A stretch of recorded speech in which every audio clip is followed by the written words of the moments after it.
ओम क्लीम कृष्णाय नमः। नमस्कार दोस्तों, आपके अपने चैनल प्योरिटी ऑफ लाइफ में मैं नीलम शुक्ला आपका बहुत बहुत स्वागत करती हूँ। दोस्तों, मार्गशीर्ष मास के शुक्ल पक्ष की एकादशी को मोक्षदा एकादशी के नाम से जाना जाता है। इस दिन व्रत धारण करने से, भगवान श्री विष्णु की पूजा करने से हर प्रकार की कामना पूर्ण होती है।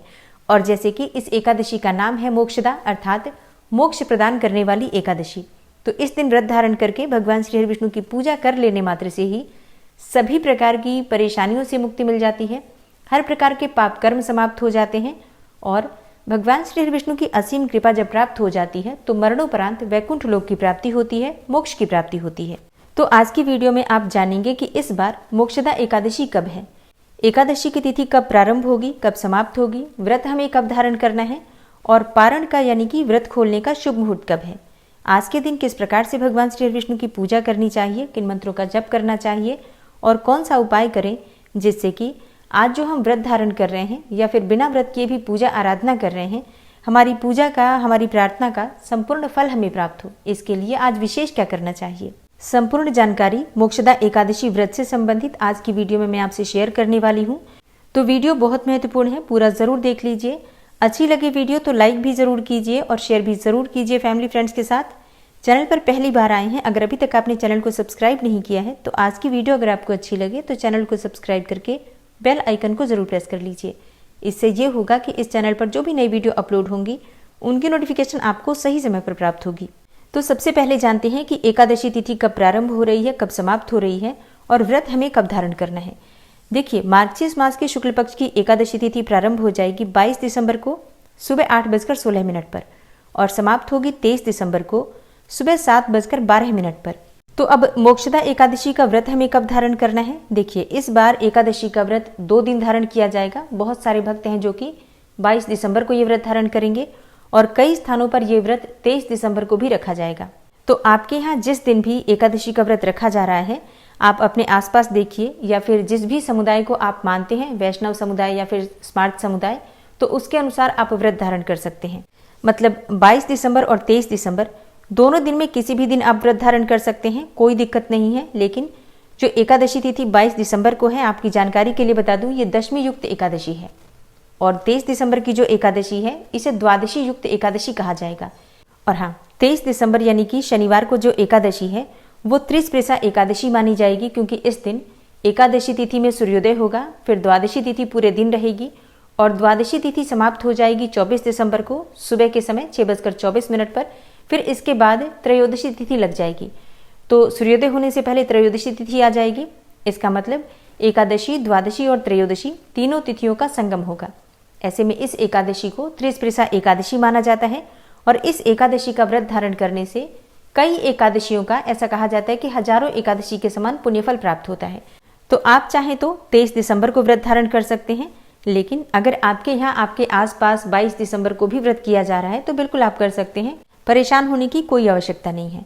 अब बात करें कि अगर आप व्रत धारण कर रहे हैं 22 दिसंबर को या फिर 23 दिसंबर को, तो आपको पारण कब करना है। देखिए, 2 दिन व्रत होगा तो 2 दिन के अनुसार पारण भी किया जाएगा। कई भक्त हैं जो कि 22 दिसंबर को ये व्रत धारण करेंगे, वो 23 दिसंबर को अपने व्रत का पारण करेंगे, व्रत खोलेंगे। और जो भक्त 23 दिसंबर को ये व्रत धारण करेंगे उन्हें 24 दिसंबर को अपने व्रत का पारण करना है। अब बात करें पारण के शुभ मुहूर्त के बारे में, तो देखिए, अगर आप 22 दिसंबर को ये व्रत धारण कर रहे हैं तो आपके लिए पारण करने का शुभ मुहूर्त होगा 23 दिसंबर को दोपहर में 1:22 से दोपहर 3:25 पर। अब जैसे कि कई भक्तों के प्रश्न होंगे कि हम क्या सुबह व्रत नहीं खोल सकते हैं। देखिए, सुबह द्वादशी तिथि तो हो जाएगी, लेकिन द्वादशी तिथि प्रारंभ होने के बाद का जो 5-6 घंटे का समय होता है, जैसे कि द्वादशी का 1/4 समय, प्रारंभ होने के बाद का 1/4 समय हरिवासर कहलाता है और एकादशी व्रत का पारण हरिवासर में नहीं करना चाहिए, हरिवासर समाप्त होने के बाद ही किया जाता है। तो ऐसे में आपको जो शुभ मुहूर्त पारण का प्राप्त होगा दोपहर में ही प्राप्त होगा 1:22 से 3:25 तक। इसी शुभ मुहूर्त में आपको अपना व्रत खोलना है। लेकिन आप क्या करेंगे, जैसे कि सुबह आप पूजा कर लीजिए और पूजा करने के बाद आप फलाहार इत्यादि ले सकते हैं। तो 23 तारीख को आप दोपहर तक, जैसे कि पारण के शुभ मुहूर्त तक फलाहार पर रहेंगे, उसके बाद आपको शुभ मुहूर्त में ही अपना व्रत खोलना है, इस बात का ध्यान रखना है। बात करें कि अगर आप 23 दिसंबर को व्रत धारण कर रहे हैं तो आपके लिए पारण का शुभ मुहूर्त क्या होगा। देखिए, अगर आप 23 दिसंबर को एकादशी व्रत कर रहे हैं तो आपके लिए पारण करने का शुभ मुहूर्त है सुबह 7:08 से सुबह 7:45 तक 24 दिसंबर 2023 को, यानी कि रविवार के दिन। अब जैसे कि कई भक्त हैं जो कि 2 दिन ये व्रत धारण करेंगे, 22 दिसंबर को और 23 दिसंबर को। कई भक्त दोनों दिन ये व्रत धारण करते हैं, तो उनके लिए पारण करने का शुभ मुहूर्त होगा 24 दिसंबर को सुबह 7:08 से 7:45 के बीच में ही।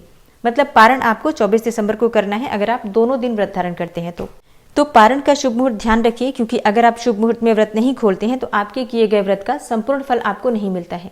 इसलिए व्रत का पारण हमेशा शुभ मुहूर्त में करना चाहिए। दोस्तों, मोक्षदा एकादशी को शास्त्रों में अत्यंत श्रेष्ठ व्रत बताया गया है। कहा जाता है कि इस व्रत को धारण करने से जो व्यक्ति व्रत धारण करता है उसे तो मोक्ष की प्राप्ति होती ही है, उसके सगे संबंधी पितर जो होते हैं उनका भी कल्याण हो जाता है, उन्हें भी मोक्ष की प्राप्ति होती है, उनकी आत्मा को भी शांति मिलती है। तो एक प्रकार से आप अगर ये व्रत धारण करते हैं तो आप अपने पितरों को भी तार देते हैं। इसलिए इस व्रत को धारण करना अत्यंत आवश्यक होता है। अगर मान लीजिए आप ये व्रत नहीं कर पाते हैं, तब आपको क्या करना है? देखिए, तब आपको ऐसी अवस्था में आज के दिन सात्विक भोजन लेना चाहिए। लहसुन, प्याज, मांस, मदिरा का त्याग कर दीजिए। आज आपको चावल नहीं लेना चाहिए। इसके साथ ही मसूर की दाल, शाक, टमाटर, ये सभी चीजें अगर आप त्याग कर पाते हैं तो अत्यंत ही श्रेष्ठ होगा। नहीं कर पाते हैं तो भी कम से कम चावल का त्याग तो जरूर कीजिए और लहसुन प्याज बिल्कुल भी नहीं खाना। और फिर सात्विक भोजन लेते हुए आपको भगवान श्री विष्णु की पूजा करनी चाहिए। सुबह और शाम दोनों समय आप भगवान श्री विष्णु की पूजा कर सकते हैं। चाहे तो किसी विष्णु मंदिर में जाकर भी दर्शन कर सकते हैं, आप चाहें तो दान भी कर सकते हैं। मतलब आप सभी नियम पालन कर लीजिए सात्विक भोजन लेते हुए, तो इतने मात्र से भी भगवान श्री विष्णु की कृपा आपको प्राप्त हो जाती है। तो इन सभी बातों का ध्यान रखिए। जो भक्त व्रत धारण करते हैं वो तो अत्यंत ही श्रेष्ठ है फिर, क्योंकि वो पूजा, आराधना, व्रत सब कुछ कर रहे हैं। लेकिन जो भक्त व्रत नहीं कर पाते हैं उन्हें भी नियम पालन जरूर करना चाहिए। अब जैसे जो भक्त व्रत धारण कर रहे हैं उनके लिए व्रत का नियम क्या होता है? देखिए, 10वीं तिथि के दिन आपको बिल्कुल शुद्ध और सात्विक भोजन लेना होता है। भोजन में आपको लहसुन, प्याज, मांस, मदिरा, इन चीजों का त्याग 10वीं तिथि से ही कर देना है। शाम के समय सूर्यास्त होने के बाद आपको भोजन नहीं करना है। अन्न का और नमक का सेवन ही नहीं करना चाहिए 10वीं तिथि की रात्रि में। ब्रह्मचर्य का पूर्ण रूप से पालन करना चाहिए 10वीं से लेकर द्वादशी तक, और अगर संभव हो तो भूमि पर शयन करना चाहिए। फिर एकादशी के दिन सुबह जल्दी उठकर और नित्य कर्मों से निवृत्त होकर गंगा जल मिश्रित जल से स्नान कर लीजिए। वैसे तो कहा जाता है कि गंगा में स्नान करना चाहिए, लेकिन अगर आप ऐसा नहीं कर पाते हैं तो घर में भी गंगा जल मिश्रित करके और फिर उसी जल से आप स्नान कर सकते हैं। इसके बाद भगवान श्री विष्णु के सामने शुद्ध घी का दीपक जलाकर अपने व्रत का संकल्प ले लीजिए कि आज आप एकादशी का व्रत धारण कर रहे हैं। अगर आपकी कोई मनोकामना हो तो अपनी मनोकामना का संकल्प भी आप भगवान श्री विष्णु के सामने ले सकते हैं। वैसे एकादशी का व्रत निष्काम भाव से ही करना चाहिए।